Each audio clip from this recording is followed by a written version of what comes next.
बीजाङ्कुरजननः रागाद्याक्षयमुपगता यस्य ब्रह्मा वा विष्णुर्वा हरो जिनो वा नमस्तस्मै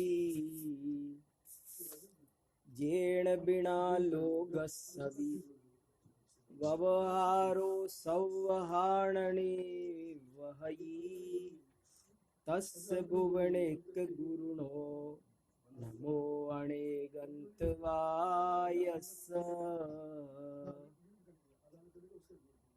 आदरणीयः दर्शनपीठाध्यक्ष महोदयः, अस्माकं दर्शन संकायस्य संकायाध्यक्षचरः प्रोफेसर महेश प्रसाद सिलोड़ी महोदयः, अन्येपि सर्वे एव तत्तच्छास्त्रनिष्णाताः विद्वांसः, नैयायिकाः, वेदान्तिनः, मीमांसकाः, सर्वेपि विविध दर्शनेषु पारंगताः विद्वांसः, अस्माकं आराव मुदन महोदया, ये केचन विद्वांसः ऑनलाइन माध्यमेन यत्र अत्र नियुक्ता संयुक्ताः, तेपि पीयूषकांत दीक्षित महोदया इत्यादयः सर्वेपि विद्वांसः। अद्य अस्माकं विषयः वर्तते अनेकान्तवादस्य व्यावहारिक पक्षः। भवन्तः सर्वे जानन्ति अनेकान्तवादः अथवा स्याद्वादः जैन दर्शनस्य एकः प्रमुखः सिद्धान्तः वर्तते। प्राणभूतोऽयं सिद्धान्तः। जैनाचार्याः कथयन्ति यत् स्याद्वादः अस्माकं प्राणभूतः सिद्धान्तः वर्तते। यतो हि जैन दर्शनस्य अपरं नाम एव स्याद्वाद दर्शनम्। यदि जैन दर्शनात् स्याद्वादं कोऽपि परित्यजति तत्र जैन दर्शनत्वस्यैव विनाशो भवति। तस्मात् जैन दर्शनस्य प्राणभूतोऽयं सिद्धान्तः अनेकान्तवादः अथवा स्याद्वादः। स्याद्वाद विषये अस्माभिः नैकवारं चर्चा कृता। संगोष्ठी अपि समायोजिता आसीत् पूर्वं। स्याद्वादस्य किं स्वरूपम् अस्मिन् विषये बहुशः चर्चा विहिता। वस्तुस्थितिः एव एतादृशी वर्तते। स्याद्वादः वस्तुतः एकः दार्शनिकः सिद्धान्तः वर्तते। तत्त्वमीमांसार्थं वर्तते। वस्तुतत्त्वस्य जीवतत्त्वस्य किं स्वरूपं वर्तते, ईश्वरतत्त्वस्य किं स्वरूपं वर्तते, आत्मतत्त्वस्य वा किं स्वरूपं वर्तते, पुद्गल द्रव्यस्य किं स्वरूपं वर्तते, जगतः कारण कार्य व्यवस्था कीदृशी वर्तते, एतेषां सर्वेषां विषयाणां समाधानाय वस्तुतः जैनाचार्यैः स्याद्वादः सिद्धान्तः प्रदत्तः। तस्मात् स्याद्वादः वस्तुतः एकः दार्शनिकः सिद्धान्तः वर्तते। तथापि जैनाचार्यैः पौनःपुन्येन इदमपि उक्तं वर्तते यत् स्याद्वाद सिद्धान्तस्य अस्माकं लोकव्यवहारे, अस्माकं लोकजीवनेपि महती उपयोगिता वर्तते। स्याद्वादः न केवलं दार्शनिक सिद्धान्तः अपितु व्यावहारिक जीवनस्य सञ्चालनार्थम् अपि स्याद्वाद सिद्धान्तस्य अनिवार्यरूपेण आवश्यकता भवत्येव। कोऽपि जनः एकमपि दिनं स्याद्वादं विहाय न जीवितुं शक्यते। मया प्रथमम् एव जैन आगमात एका प्राकृत गाथा उच्चारिता आसीत्। जेण बिना लोग सवि व्यवहारो संवहारण वहई तस् भुवनेक गुरुणो नमो अणेगंतवायस्य। अस्या गाथायाः तात्पर्यम् इदं वर्तते यत् जेण बिना अनेकान्तेन बिना लोक व्यवहारम् अपि कथमपि नैव चालयितुं शक्यते। यतो हि एकः एव मनुष्य, एकः एव नरः पिता अपि वर्तते, पुत्रः अपि वर्तते। पितृपेक्षया पुत्रः वर्तते, पुत्रापेक्षया पिता वर्तते। पिता गृहे एव एकस्मिन्नेव गृहे पिता संबोधयति भो पुत्र, तथा च तस्य पुत्रः संबोधयति भो पिता। प्रश्नोऽयम् उदेति स पुत्रः वर्तते पिता वा? तस्य समाधानं को करोति? स्याद्वादः एव तस्य समाधानं करोति। एवं प्रकारेण एका एव नारी वर्तते। एकः वदति भो माता, एकः वदति भो भगिनी, एकः वदति भो पत्नी, एकः वदति भो पुत्री, अन्य वदति भो पुत्रवधू। एवं प्रकारेण एकामेव नारीम् अनेके जनाः भिन्न भिन्न रूपेण भिन्न भिन्नैः संबोधनैः आहूयन्ते। इत्यनेन सिद्धं भवति यत् एकस्मिन् वस्तुनि नैके धर्माः निवसन्ति। तेषां धर्माणां कथनं स्याद्वादेन स्यात्पदेन एव भवति। अनेन प्रकारेण अनेके वार्ताः अस्मिन् सन्दर्भे वक्तुं शक्यन्ते। लोकेऽपि नैकेषु शास्त्रेषु अपि यथा ज्योतिषशास्त्रं वर्तते, तत्रापि एका एव तिथि एक दृष्ट्या शुभः वर्तते, शुभा वर्तते, अपर दृष्ट्या तु अशुभा वर्तते। एका एव तिथि अमावस्या तिथि शुभ तिथि वर्तते अशुभ वा? एक दृष्ट्या शुभ तिथि वर्तते, अन्य दृष्ट्या अशुभ तिथि वर्तते। अनेन एकः एव वारः एकस्मै कार्याय शुभं भवति, अन्यस्मै कार्याय अशुभः भवति। अनेन प्रकारेण ज्योतिषशास्त्रेऽपि स्याद्वादस्य समावेशो भवत्येव। वस्तुतः एकमपि शास्त्रम् एतादृशं नास्ति यत्र स्याद्वादस्य समावेशः न भवति। पाकशास्त्रे भोजनशालायामपि कश्चन कथयति अतिमधुरं वर्तते इदं क्षीरम्, अन्य वदति नास्ति अत्र किंचिदपि माधुर्यम्। अनेन प्रकारेण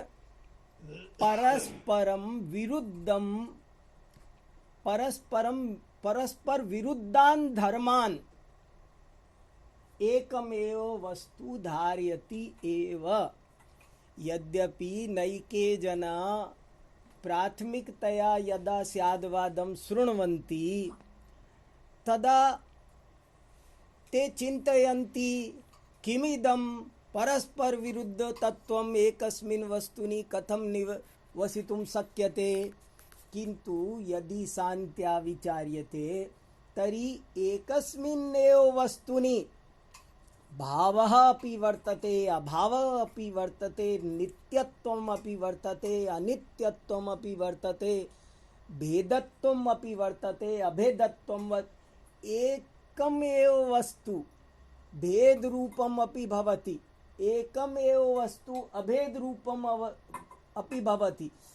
इदम इदम शरीरम एकम वर्तते नैकम वा, अंग दृष्ट्या परमाणु दृष्ट्या वा नेकम वर्तते, तत्र अनेकानि अंगानि सन्ति, तथा सांगोपांग रूपेण एकम अपि भवति।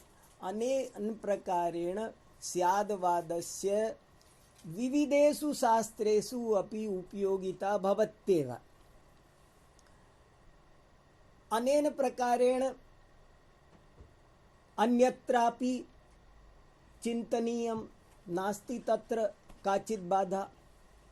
यथा नाट्यशास्त्रं वर्तते, नाट्यशास्त्रम् अरामुदन महोदय, यथा नाट्यशास्त्रम् अस्ति, तत्र यः कोऽपि रामस्य अभिनयं करोति या कापि सीतायाः अभिनयं करोति, अहं प्रष्टुमिच्छामि, यः कश्चन रामस्य अभिनयं करोति स रामः अस्ति न वा?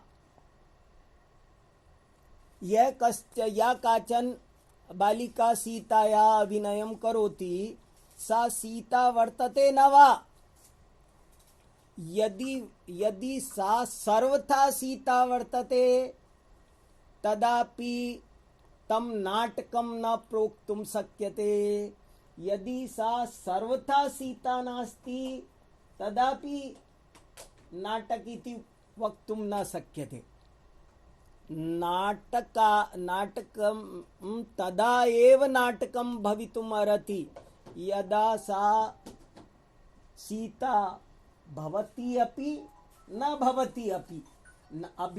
अभिनेत्री रूपेण सा सीता वर्तते, किंतु वस्तुस्थिति रूपेण सा सीता नास्त्यपि। अनेन प्रकारेण सर्वत्रापि चिन्तनीयम्। चित्रशास्त्रं वर्तते, चित्रशास्त्रं कलाशास्त्रं वा पेंटिंग इति वर्तते। तत्र एकस्मिन् चित्रे एकः अश्वः वर्तते। दण्डी महोदयेन काव्यशास्त्रे दृष्टान्तोऽयं प्रदत्तः। चित्रे प्रदर्शितः अश्वः वर्तते न वा? यदि सर्वथा अश्वः वर्तते, तदापि सा चित्रकला न। यदि सर्वथा अश्वः नास्ति, तदापि सा चित्रकला नास्ति। चित्रकला भवेत्। एतदर्थं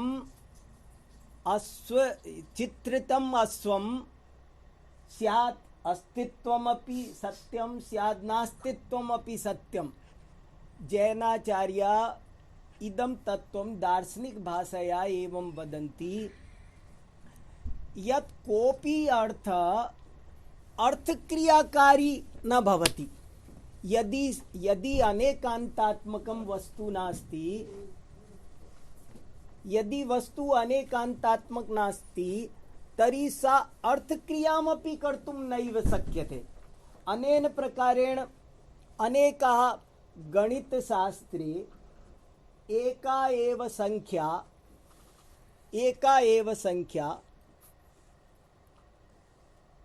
क्या डॉक्टर साहब, बड़ी न्यूनापि वर्तते अधिकापि वर्तते।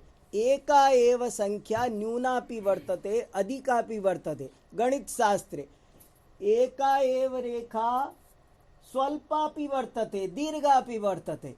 अनेन प्रकारेण गणितशास्त्रे भी जीवनस्य किमपि शास्त्रम् एतादृशं नास्ति यत् स्याद्वादं विहाय परिचलति। अनेन प्रकारेण अन्यत्रापि आयुर्वेदे एकम एव तत्त्वं विषरूपमपि वर्तते, औषधरूपमपि वर्तते। वनस्पति यावन्ता वनस्पतयः सन्ति, ते विषरूपाः अपि सन्ति, औषधरूपाः अपि सन्ति। तेषु विरुद्ध धर्माधिष्ठानत्वं वर्तते एव। तस्मात् इदमपि न्यायसंगतम् एव वर्तते। राजनीतौ एकः सत्तापक्षः भवति, अपरः विरोधपक्षः भवति, विरोधी दलस्य नेता इति वर्तते, किन्तु तत्रापि सामञ्जस्यं वर्तते। उभौ एव देशसेवां स्वस्वदृष्ट्या कुर्वन्ति एव। यथा क्रीडायां द्वौ जनौ क्रीडतः, द्वे मित्रे स्तः, ते क्रीडतः, तत्रापि मित्रत्वमपि वर्तते, तत्र शत्रुत्वमपि वर्तते। यदि शत्रुत्वं नास्ति तर्हि पराजयस्य भावना, अहं तस्य पराजयं करिष्यामि इति भावना कथं दृश्यते। तस्मात् तत्रापि शत्रुत्वं मित्रत्वं दृश्यते एव नास्ति। तत्रापि अनेन प्रकारेण वैयाकरणेपि व्याकरणशास्त्रेपि एकम् एव वर्णं नानादृष्ट्या नानारूपं भवति। इदं तु स्थिति वर्तते एव। अधिकं किं वदामि, अहं शान्त्या चिन्तयामि यत् स्याद्वादस्य व्यावहारिकजीवने का उपयोगिता वर्तते। अस्माकं व्यावहारिकजीवने समाजे का उपयोगिता वर्तते, राष्ट्रे परिवारे वा। तर्हि अहं चिन्तयामि यत् भवन्तः सर्वे विद्वांसः एव, यदि काचित् त्रुटि तर्हि संशोधयन्तु। अहम् इदं वक्तुम् इच्छामि यत् समाजे स्याद्वादस्य का उपयोगिता, राष्ट्रीय जीवने अस्माकं भारतीय संस्कृतिः एका विशिष्टा अद्भुता लावण्यभूता संस्कृति वर्तते। तस्य नैकाः विशेषताः सन्ति। यदि कोऽपि पृच्छति मह्यं कोऽपि पृच्छति भारतीय संस्कृते सर्वोपरि विशेषता का वर्तते, यदि कोऽपि मह्यं पृच्छति तर्हि अहं वदामि भारतीय संस्कृते सर्वोपरि विशेषता इदं वर्तते यद् अत्र विरोधिनं प्रत्यपि शुभकामना भवत्येव। अत्र विचार स्वातन्त्र्यं वर्तते। अत्र नैकानि दर्शनानि सन्ति। किं कारणं? भवान् अपि वदतु, भवान् अपि वदन्तु। नैयायिका अपि वक्तुं शक्यन्ते, मीमांसका अपि वक्तुं शक्यन्ते। कोऽपि कथयितुं शक्नोति ईश्वरः वर्तते, कोऽपि वक्तुं शक्नोति ईश्वरः नास्ति। अनेन प्रकारेण विभिन्नानि मतानि अत्र एकत्र रूपेण अवस्थितानि भवन्ति, परस्परं वार्तालापं कुर्वन्ति। मतभेदः भवति, मनभेदः न भवति। इयमेव भारतीय संस्कृते सर्वोपरि वैशिष्ट्यं मया चिन्त्यते। भारतस्य किं सौन्दर्यं, भारतस्य विश्वगुरु विधायकं तत्त्वं किम् अस्ति यदि अहं चिन्तयामि तर्हि अहं जानामि यत् इदमेव तत्त्वं तद्वर्तते यत् भारतस्य विश्वगुरु विधायकत्वं वर्तते। अनेन प्रकारेण एव अस्माकं लोके कोऽपि किमपि वदतु, अन्येषु देशेषु यः कश्चन अपि विपरीतं वदति तस्य निष्कासनं भवतु, तस्य मारणं भवतु, फांसी इति ददतु, शूलिकायामपि आरोहयतु। अनेन प्रकारेण विरोधि। किन्तु अस्माकं देशे जीवन्तु मे शत्रुगणा सदैव येषां प्रयत्नेन निराकुलोऽहं, यदा यदा मां भजते प्रमादः तदा तदा मां प्रतिबोधयन्ति। निंदक नियरे राखिए आंगन कुटी छवाए, बिन पानी साबुन बिना निर्मल करे स्वभाव। भारतस्य इदम एव वैशिष्ट्यम्। अस्माकं संस्कृतौ विचार स्वातंत्र्यम् एव प्रजातंत्रं वर्तते। प्रजातंत्रस्य इदमेव वैशिष्ट्यम् यत् शान्तिरूपेण स्वस्वतर्केण भवन्तः किमपि तत्त्वं प्रतिपादयितुं शक्नुवन्ति। अत्र संवादः चलति, दिल मिले या ना मिले हाथ तो मिलाते रहिए, बात बने या न बने बात तो चलाते रहिए। अत्र संवादाः चलन्ति, विवादाः न भवन्ति। अत्र अस्त्रशस्त्रस्य निरुपयोगित्वं स्याद्वादः स्थापयति, चर्चां करोति। स्याद्वादः कथयति सर्वे विवादाः अपेक्षां न बुद्ध्वा एव भवन्ति। सर्वे विवादाः अपेक्षां न बुद्ध्वा एव भवन्ति। यदि भवन्तः अपेक्षाम् अवगच्छन्ति तर्हि नास्ति कश्चित् दोषः। बालकाः विवादं कुर्वन्ति, बालकाः कथयति इयं मम मम्मी वर्तते, माता वर्तते, भवान् कथं मामी इति वदन्ति। एवं प्रकारेण बालकाः विवदन्ते, प्राज्ञाः न विवदन्ते। स्याद्वादः कथयति विवादस्य आवश्यकता नास्ति। स किं कथयति, अधुना किं वर्तते, दिनं रात्रिर्वा। यदि कोऽपि अमेरिका देशवासी सन्ति स वक्तुं शक्यते इदानीं रात्रि वर्तते। भारतदेशे अस्मिन् समये दिवसः वर्तते, किन्तु अमेरिका देशे अस्मिन् समये दिवसः नास्ति, तत्र रात्रि वर्तते। तस्मात् यदि कोई अमेरिका वास्तव्य एवं वदति अधुना रात्रि वर्तते तर्हि शान्तिं धारयतु, तस्य अपेक्षां विचारयन्तु। सर्वेषां परसेप्शन दृष्टिकोण इति भिन्नं भिन्नं वर्तते। स्याद्वादः सहिष्णुतायाः विकासं करोति। अनेन प्रकारेण मम पार्श्वे नैका निबन्धाः सन्ति। शताधिक विद्वांसां दार्शनिकानाम् उद्धरणानि सन्ति। ये केचन अस्मिन् विषये स्वविचारान् प्रकटयन्ति, किन्तु अहं मन्ये अवकाशः न स्यात्।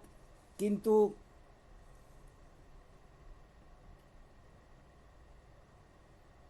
महात्मा गांधी महोदया जिस प्रकार मैं स्याद्वाद को जानता हूँ उसी प्रकार मानता भी हूँ। मुझे यह अनेकांत बड़ा प्रिय है। पहले मैं मानता था कि मेरे विरोधी अज्ञान में हैं। आज मैं विरोधियों से प्यार करता हूँ, क्योंकि मैं विरोधियों की दृष्टि से अपने को देख सकता हूँ। विरोधी का भी हृदय जीतने की कला अनेकांत सिखाता है। अस्माकं पूर्व कुलपति महोदया प्रोफेसर वाचस्पति उपाध्याय महोदया नैकवारम् उक्तवन्तः, यः कश्चन एकांतवादी भवति स मानसिक विकलांगः भवति। विकलांगा द्विविधा भवन्ति, शारीरिक विकलांगा मानसिक विकलांगाश्च। यः कश्चन एकांतवादी स मानसिक विकलांगः। एवं प्रकारेण सर्वांगीण व्यक्तित्वं निर्माय जीवनस्य उद्धरणाय यत् किमपि तत्त्वम् उपयोगी भूतं वर्तते तदहं मन्ये स्याद्वादम्। रामधारी सिंह दिनकर संस्कृति के 4 अध्याय पृष्ठ 137। इसमें कोई संदेह नहीं कि अनेकांत का अनुसंधान भारत की अहिंसा साधना का चरम उत्कर्ष है और सारा संसार इसे जितनी ही शीघ्र अपनाएगा विश्व में शांति भी उतनी ही शीघ्र स्थापित होगी। आदरणीयाः विद्वांसः वयं यदा कदा कथयामः बी पॉजिटिव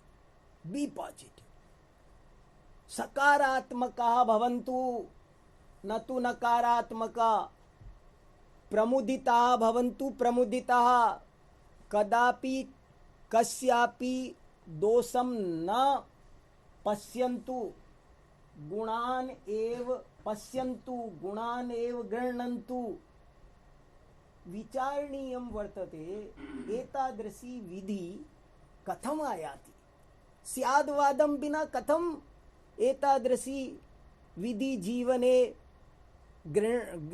जीवने धारयितुं शक्यते स्याद्वादेन एव एतेषां कथनानां वैशिष्ट्यम् अवबोद्धुं शक्यते अनेन प्रकारेण अनेके कथना कोऽपि पूर्णः न भवति सर्वे एव पूर्णाः एव अथवा कदापि एवं कथयन्ति सर्वे एव पूर्णाः वर्तते यदि हीन भावना वर्तते तर्हि कथयन्ति सर्वे पूर्णाः सन्ति चिन्ता मास्तु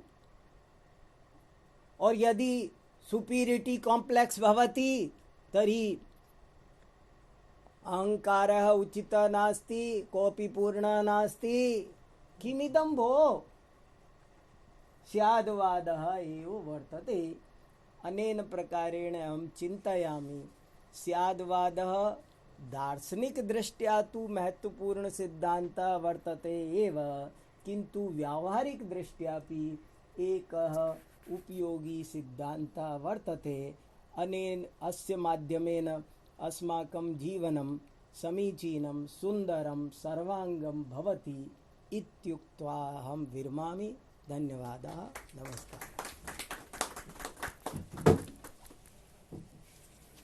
इदानीं जिज्ञास्यते एवमेव समीचीनं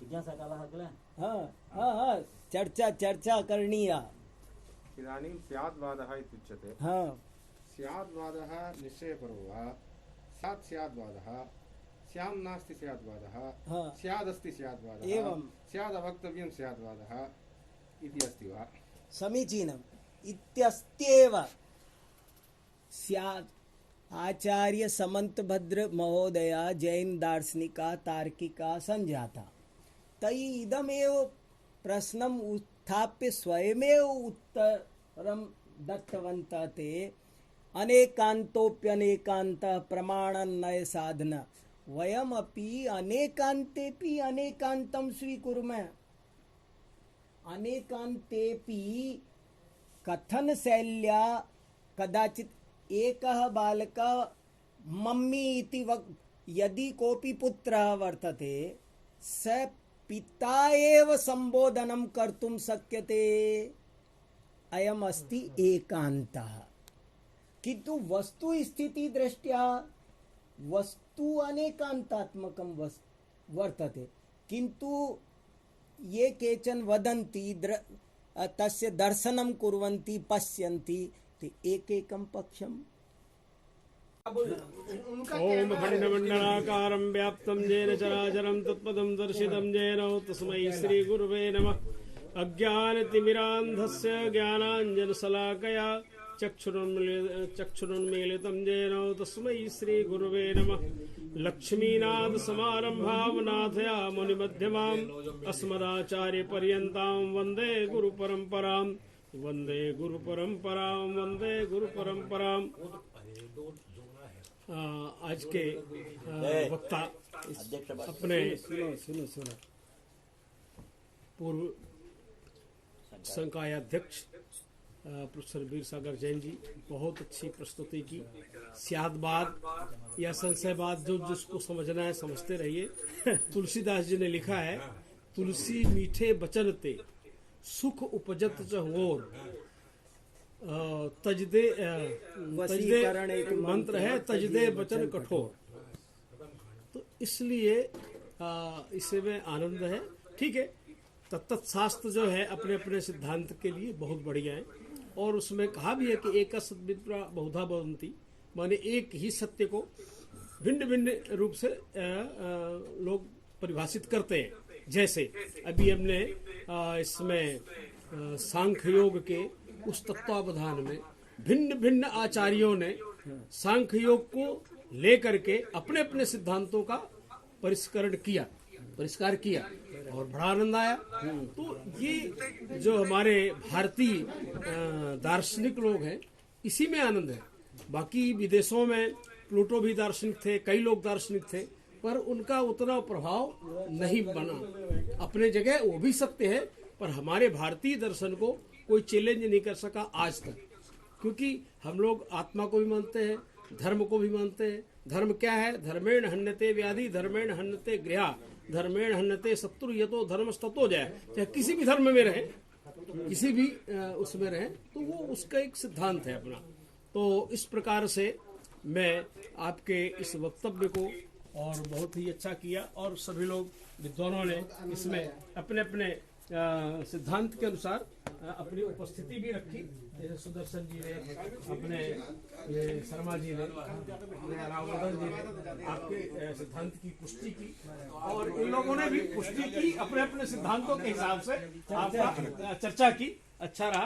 तो इन्हीं शब्दों के साथ मैं सबको नमस्कार करता हूँ, प्रणाम करता हूँ।